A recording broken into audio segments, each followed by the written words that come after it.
لیکن اللہ اپنے پیغمبروں کو جن پر چاہتا ہے غالب کر دیتا ہے،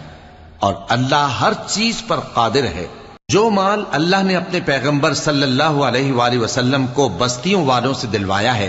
وہ اللہ کے اور پیغمبر کے قرابت والوں کے اور یتیموں کے اور حاجت مندوں کے اور مسافروں کے لیے ہے، تاکہ جو لوگ تم میں دولت مند ہیں انہی کے ہاتھوں میں نہ گردش کرتا رہے، اور جو چیز تم کو پیغمبر صلی اللہ علیہ وآلہ وسلم دیں وہ لے لو، اور جس سے منع کریں اس سے باز رہو،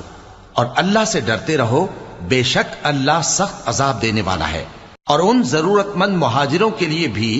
جو اپنے گھروں اور مالوں سے خارج اور جدا کر دیے گئے ہیں، جو اللہ کے فضل اور اس کی خوشنودی کے طلبگار اور اللہ اور اس کے پیغمبر کے مددگار ہیں،